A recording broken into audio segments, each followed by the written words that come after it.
Good morning, I hope you are well. My name is Michael Washenko, and today I want to share with you a little bit of reading material in case you're feeling a little antsy, a little bored.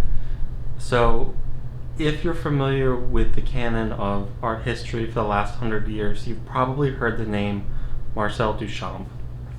He's a personal inspiration, and I think that his inventing or popularizing of the idea of the ready-made is something that is felt all throughout art in a way that, he changed the game. It's like Magic Johnson, where he changed the game.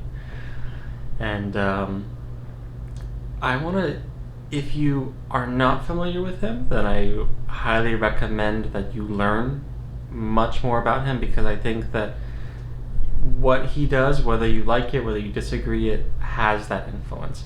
But if you are familiar, I would encourage you to go and pick up the afternoon interviews with Marcel Duchamp by Calvin Thomas. Tompkins, excuse me. And this is just a collection of 3 interviews with Marcel Duchamp about his practice, about his work, about his life. And I think that it's really valuable because for the first decade that I knew of Duchamp, I never actually heard Duchamp talk about his work. And that's something that is a little strange, I guess. But Marcel Duchamp did talk about his work a lot. And these interviews are considered to be some of the best, where he gets really intimate, really long-form interviews. And he talks about how he came up with his ideas, and then also why he stopped art and artistic restraint. When one of the things that really struck with me is learning how few ready-mades Marcel Duchamp made, and actually how few art he made in his life, which makes me feel like maybe I'm making too much art, because he only made a handful or a couple dozen artworks in his whole life, according to this, or like mature works.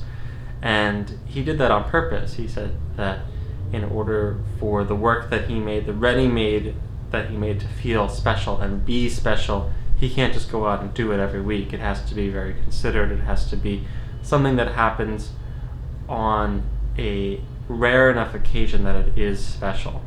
Now, personally, I like making art way too much to ever do that, but as someone who is just pushing the boundaries of what art is and what art should be by just going and declaring something art, then I could see where restraint is really powerful.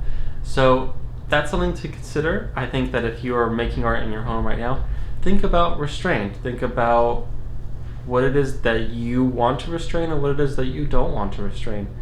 And if you want to learn more about Duchamp, pick up the afternoon interviews. Thank you so much, and I hope you have a wonderful day.